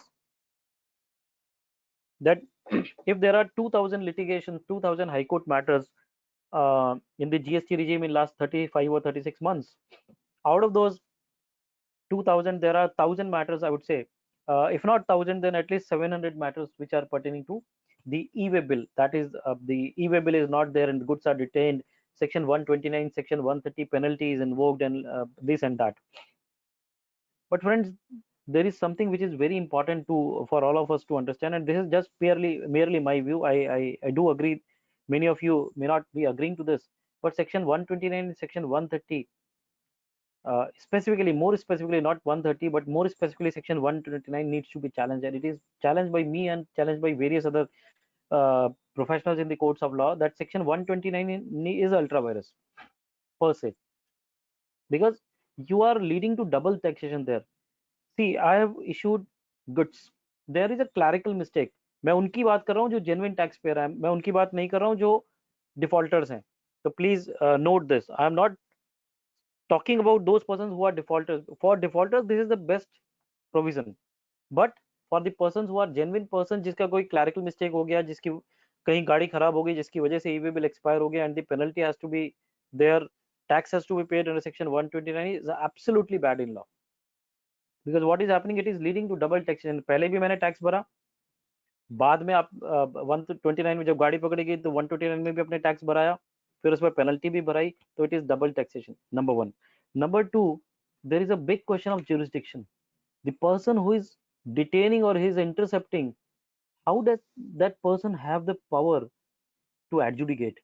So there is a question of jurisdiction also, and there are n number of things which I can argue before the courts, but the time is not permitting me to go into much details. So now coming to section 70, which deals with power to summon, as I've already said that it is tending to a judicial proceeding, and the Code of Civil Procedure 908 is applicable. The provisions of summoning as specified in Code of Civil Procedure is there, but in GST the power is broad. I do agree with this, because the proper officer under this act, he can summon, he can issue the summon to any person, meaning thereby the person can be registered, he can be taxable person, or he can be a person who is not a taxable person. He can summon any person whose attendance he considers necessary. Even a summon can be issued to a lawyer, to a chartered accountant, to an assistant, to an accountant, any person whose assistance or whose attendance he considers to be necessary, either to give evidence or to produce a document or any other thing in any inquiry in the same manner. Now this is very important. It says any inquiry in the same manner, meaning thereby there has to be some inquiry, otherwise this summon cannot be issued. You cannot simply issue a summon to Mr. X, ask him to come at your place, submit certain documents, unless there is some inquiry on the basis of which you have created a doubt or a suspicion that yes, Mr. X might be having certain documents, he might be aware about some facts. You cannot issue a summon to any Tom, Dick and Harry. It has to be issued with proper inquiry supported. There are other things also which I would like to touch upon, but as I'm repeatedly saying, I'll have to skip this. Section 71, this is something which I wanted to touch upon, and this will be the last thing that we'll be discussing. Within 5-7 minutes, I'll try to conclude this, and then we'll open up for the question answers and the final comments of Mukul sir. Section 79 deals with the access to business premises. If you read the provision carefully, it is administrative power. It is administrative power. First and foremost, let us try to understand what is administrative and investigative power. What is the difference in these two? As per me, obviously, because today is my session, so I'm whatever I'm sharing, it's my views. Administrative power is something which I would like to equate with the power to audit, which I would like to equate with scrutiny of returns, power to issue a notice, power to issue a summon for personal assistance or attendance. So there are certain administrative powers, and in all administrative powers, the notice has to be sent prior to entering the premise. And investigating powers are the powers of inspection, search and seizure. Audit cannot be an investigating power. It is an administrative power. So when I'm investigating something, I'm not supposed to issue a notice to him कि मैं 15 दिन के बाद आपके यहाँ search करने आ रहा हूँ, तो 15 दिन के 5 मिनट में वो तो सब पेपर इधर उधर कर देगा. That is not. So in lights of this discussion, the difference between the administrative and the investigating power, if we see the access to business premises, as per me, I believe that access to business premises is nothing but an administrative power. It cannot be equated with the investigative power. This is merely, I'm just reading these two lines, which is at the end of subsection 1. It says, for the purpose of carrying out any audit, scrutiny, verification and checks as may be necessary to safeguard the interest of revenue. So the authority can be authorized, the proper officer can be authorized by the Joint Commissioner for the access to business premises only for these limited purposes, that is carrying out audit, scrutiny, verification and check. It cannot be for the purpose of search. And therefore I am of the view that before accessing the business premises, before getting the access to business premises, the notice has to be sent. The notice has to be sent that as we are doing in case of audits, as we are doing in case of scrutiny, in case of verification, that this is something which we want to verify. मैं आके आपके यहाँ software check करना चाहता हूँ, मैं आके आपका प्रोग्राम समझना चाहता हूँ. So that is something which is an administrative power, and therefore As per me, I am a strong believer of this fact that there has to be a notice which has to be sent, because this is an administrative power. This is not a investigating power. So this is the point which I wanted to highlight here. Navkar Ispat Private Limited, this is a judgment of section which relates to the access to business premises. I'm skipping this. Now, these are the two questions. After understanding the provisions of inspection, search and seizure, and after distinguishing with the investigative and the administrative power, these are the two questions which are generally faced by all. This is generally faced by all of us, and I think here also we need to keep this in mind. One, can the amount be recovered under coercion at the time of search in cash or in PDC? Because generally what is happening, an officer is coming for a search action against you at your premises, and he is saying आपकी liability 5 crore से ऊपर है, मैं आपको अभी arrest करूंगा, और pay the amount in cash or give the post dated checks. See, to help or to assist the government or to cooperate, if you want to pay, there is no restriction. But the question is whether he can enforce a power, whether he can start the coercive action against you, or he can force you to make the payment. The answer is no, because section 79 deals with recovery. Please refer section 79 when you will read. It means that wherever the tax payable is due and not paid. What is tax payable? Tax payable is something which is already determined as a tax liability. So something which is determined as a tax liability becomes tax payable, and therefore only tax payable can be recovered. And in this case, the investigation is there. The investigation is going on. There is no determination of the tax liability, and therefore the PDC or cash cannot be enforced. They cannot create a coercive action against you for the purpose of giving a PDC. वो आपको force नहीं कर सकते कि आपको PDC देना ही पड़ेगा, otherwise हम नहीं जाएंगे. Second question, can the cash be seized at the time of search? आपके यहाँ सर्च पे है, आपके यहाँ 20 लाख रुपए कैश पड़े हैं, आपकी लाइबिलिटी 1 करोड़ रुपए आ रही है. कैन दे से कि 20 लाख रुपए हम लेके जाएंगे और आपकी लाइबिलिटी के सामने एडजस्ट करेंगे? काफी केसेस में उन्होंने किए हैं. Again I would say this is absolutely bad in law, because cash is neither goods nor books nor documents nor things. 4 चीजों की ही सीज हो सकता है जीएसटी में. 4 का ही सीजर हो सकता है. नंबर 1 गुड्स, डॉक्यूमेंट्स, बुक्स और things. Cash does not fall in goods, documents, books और थिंग्स. नथिंग. कैश कहीं पे भी नहीं है, तो इसका सीजर नहीं हो सकता एज पर माई व्यू. और डिटेल में नहीं जाएंगे, इसके ऊपर केसेस भी हैं. CMS इन्फो सिस्टम का एक केस है of cash vans, so not going into those details. Suresh Bhai Gadecha versus State of Gujarat, I'm skipping this. Officers to assist while search, we all are aware कि police officers, customs officers, all the officers who are available, ग्राम पंचायत से, municipality से, किसी को भी आप बुला सकते हैं for the purpose of the actions of search and inspection.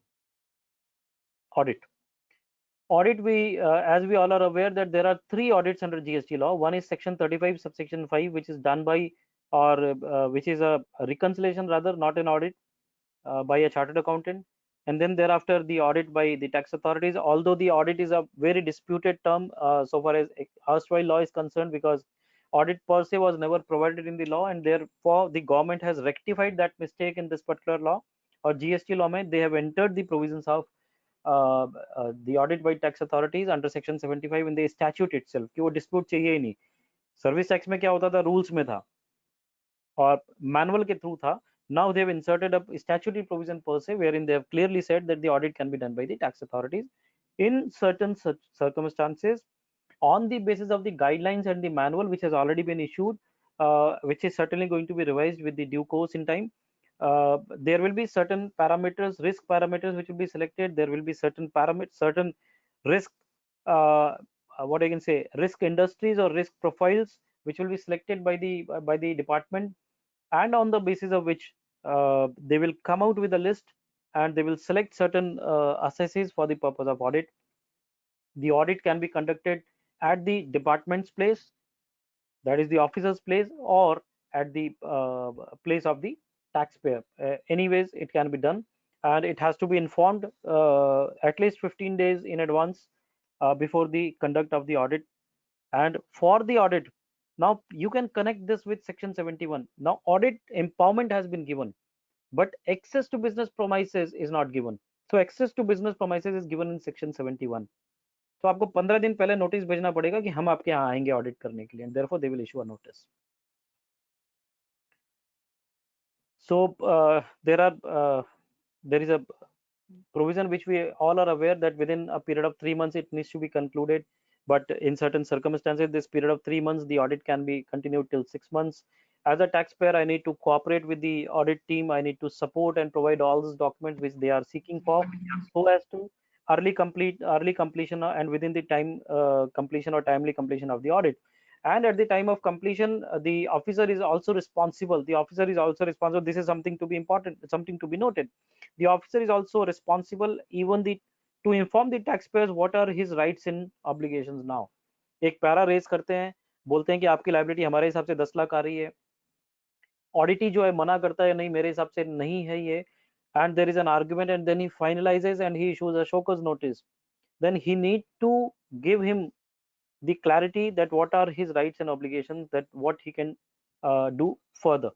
So this is all about the audit under section 65, and moving to section 66, which is the last section. And friends, I'm sorry for being a little fast in these audits and all, but believe me friends, even in 10 minutes or 15 minutes or 20 minutes this topic cannot be completed, because this is a very important aspect. And just to give a glimpse and to give an idea, I am touching upon these topics, which is audit by tax authorities and the special audit. Audit by tax authorities is more or less having the similar process as it was having in the erstwhile regime. So or all of us who were practicing in service tax and excise are quite aware of those things. And this is also the same provision, the same aspect which we have discussed in section, or we have dealt in section 72A of the Finance Act or 14A of the Central Excise Act. Special audit. I would generally I put in this fashion. Please be with me, and please excuse me if I am using such words, but this is how I put forth before the participants and the department as well as the court. Wherever the department feels that this is not their cup of tea, and it is so complex that they will not be in a position to deal with it in the best of their abilities, they can appoint an auditor who can be a chartered accountant or a cost accountant. So this is something to be feeling proud of, that the department also agrees and accepts that chartered accountant or cost accountant are better in complex situations, or situations wherein the complexity is there. So they can appoint a chartered accountant or a cost accountant for the purpose of carrying on the audits. Now the audit can be for a limited subject, for the entire year, for the part of the year, for only one aspect. Let's say आपको बोला केवल ITC check करिए, केवल 3 महीने का audit करिए, केवल 6 महीने का ऑडिट करिए, पूरे साल का ऑडिट करिए, पूरा इंटायरली क्रेडिट्स देखिए, पूरा आउटपुट लायबिलिटी देखिए. So it can be for a particular aspect, or it can be for the complete aspect. So that can be decided by the commissioner who is giving this or who is allotting this audit. So therefore the special audit can be given looking to the complexity of the case and in the interest of revenue, wherein the officer has the belief that the value was not correctly declared, or the credit which is availed is not within the limits, and he can seek the permission of the commissioner, prior approval of the commissioner, and then he can direct the registered person to get the audit done by the empaneled auditors who are chartered accountants or cost accountants. Now the last thing which I will conclude with is, please appreciate friends, the statute here clearly says in this particular section that the expense of the audit will be finalized by the commissioner, and it will be final meaning thereby it will be determined and paid. पहले क्या होता था, special audit client कराता था, client direct fees देता था chartered accountant cost accountant को, अब डिपार्टमेंट अपॉइंट करेगा, डिपार्टमेंट ही डिटरमाइन करेगा और डिटरमाइन करके वही पे करेगा, and that will be final. So we generally get excited that we are in the panel of department and the department has allotted a big audit of L&T or Reliance to us. But please bear in mind, friends, before accepting that assignment, see the role and responsibility, see the risk involved, see the time involved, see the team involved, and at the same time see the remuneration involved, because now the provision says, the statute says that the remuneration of the auditor, special auditor, will be determined by the commissioner and it will be paid by the department, and whatever is determined shall be the final. So please bear in mind, this is the last comment which I wanted to share with all of you. And at last, once again, I would like to thank the Nagpur branch for giving me this opportunity of sharing my views so far as this complicated subject is concerned. And I've tried to touch upon the aspects which were given to me of assessments, audits, and inspection, search, and seizure. Once again, I would hand over the session to the organizer and to the coordinators. Thank you so much. Thank you, participants. Thank you. Thank you so much, Avinash sir. It has been a real pleasure, but it really seems like that the time has been really short. But I feel that your PPT presentation would be really more beneficial to all the members, and we would definitely like to share that presentation to all the Yes, I'll share that. delegates who are there, because there are so many practical things which came out. Chimay sir, is Mukul Patil sir going to be there?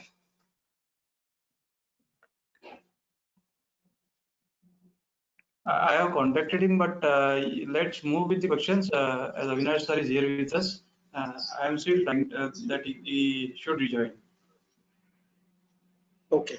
Okay. Let's go ahead with the questions. Yes, Avinash sir is here with us. Yes. Sure. Okay.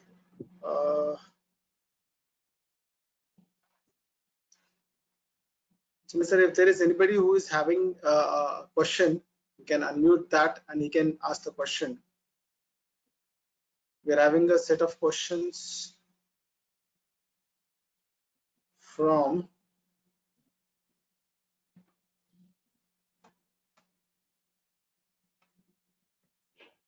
we are having a question, CA Akshat Modi. His question is that why LUT is required in case of supply to SUZ with payment of taxes. Officer is denying a refund due to this. It is, I just fail to understand, because there are two concepts in exports. Section 16 of the IGST clearly lays down that it can be either on LUT, that is without payment of tax, or payment of tax. So if you are exporting with payment of tax, there is no question of asking LUT. You will have to discuss with him, and you will have to show the law. And if he do not agree, then move a written representation to the council or to the respective commissionerate. That is the only option. Okay. Okay. So we are having the same another query from C. Akshat Modi only. Akshat is asking, I had been part of one search.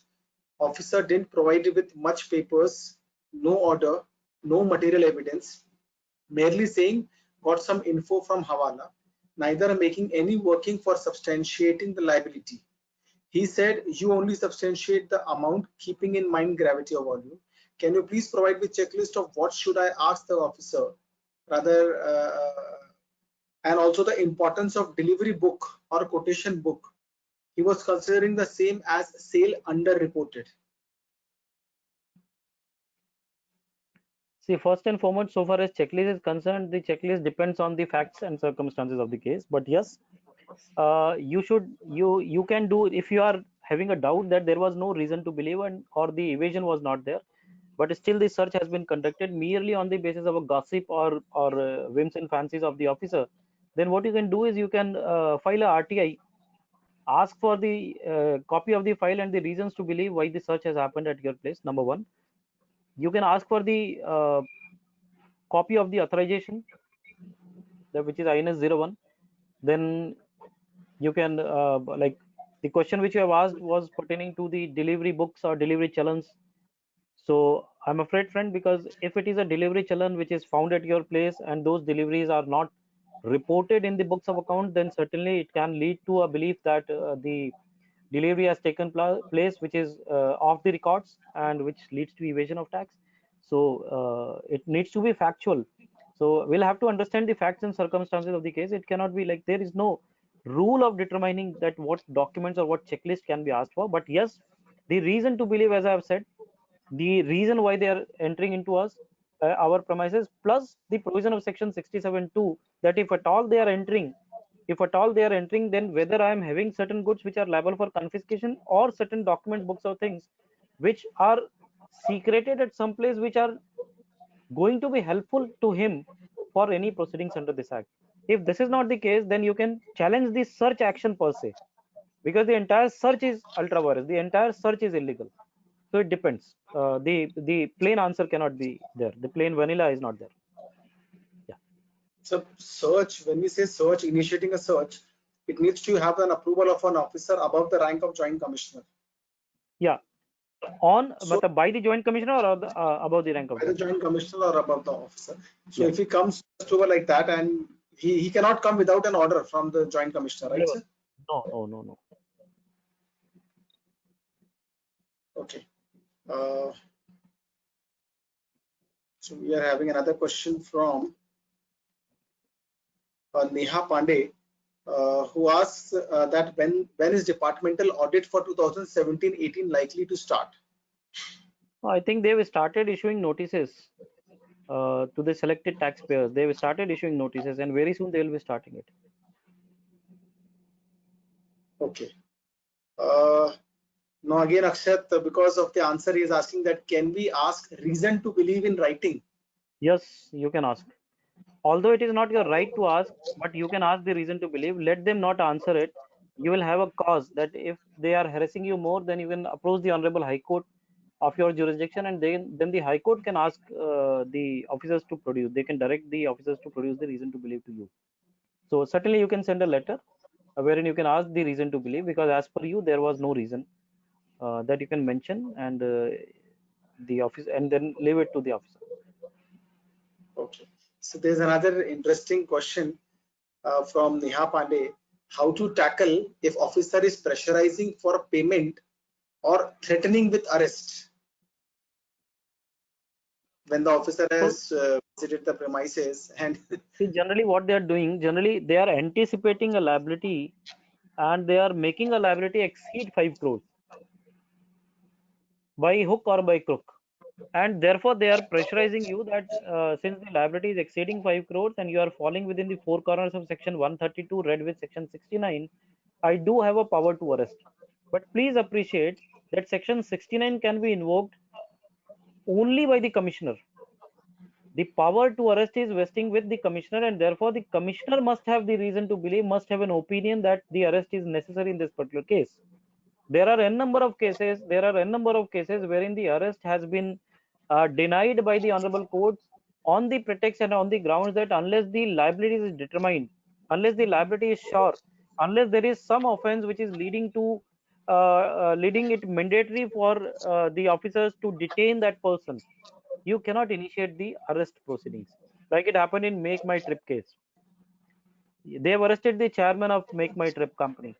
They cannot do it because the liability was not determined. And finally, जब liability आया, तो it was a mere liability of, let's say, 10-20-50 lakh रुपए का liability आया, which is not giving them the power to search. So that is just an investigative action, and at the time of investigation they do not have the power to arrest. But yes, I do agree, वो आपको दो ही link बोलते हैं, और I have already shared in my views also that they will pressurize you either to pay.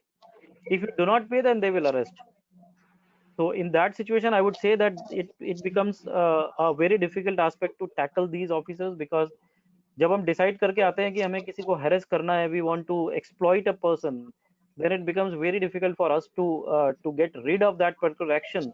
Only thing that we can do is we can take some precautionary actions, wherein if we have doubt that the department can proceed for arrest, then we can take or plea for the anticipatory bail in that particular case. or we can start substantiating everything in writing. वो जब भी action ले या कोई भी question आपसे पूछे आपके स्टेटमेंट्स रिकॉर्ड करें, because unless he records a statement he will not arrest you, he cannot arrest you. So when he's recording your assessment, your statement, you mention everything in writing in such a bold manner that even if he is willing to arrest you, he decides not to arrest you. So it depends again on the facts and the situation you are into. Okay. There are no other questions as such written, but if there is anybody who wants to ask any question, Chairman sir, can we can give them that option? We can unmute the mic of that particular participant if he wants to ask the question. So if there is any participant who wants to ask any question directly to AP sir, they can raise their hand. Then I will unmute the mic of that person and then he can speak on that. I think in GoToWebinar this option is not there, because this is a webinar, this is not a meeting. In meeting that option is there, go to meeting, but this is a webinar, so I don't think they will be able to answer ask the question. They will have to type in the chat box. Okay. Right, I feel there are no more questions on that. Okay. I would request Chairman sir to please speak on this. Kirit sir, please. Avinash sir, thank you. Yes, again. Avinash, I must say evaluation was very active. It means very clearly it conveys that yes, so far the topic is concerned, जो भी मुझे मन में doubts है, all have been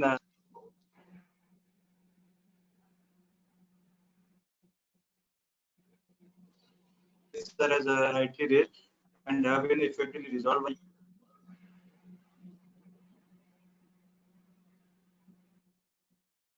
ask anything else other than the ones that the second. Thank you so much, Chairman sir. It has been Yes. It has been really a pleasure to have you, Avinash Poddar sir, for this Thank you very so much. important. I feel this session would have been gone for another 2 hours, at least for 2 hours, because the Certainly. manner in which it was going, cases which you were sharing, everybody was like really relating to it, and that is the important thing which has been done. So we would really are fortunate for that you have spared a valuable time. We're extremely thankful to Honorable Joint Commissioner Sir Mukul Patil sir for sparing his valuable time and giving his keynote remarks address on this occasion. We are also thankful to all the delegates who have been present in good numbers for attending this very, very informative session and making this session a big success. Thank you, one. Thank you all. Thank you so much. Thank you for the opportunity. Thank you. Thank you once again, sir. Yes, we are signing off. Thank you.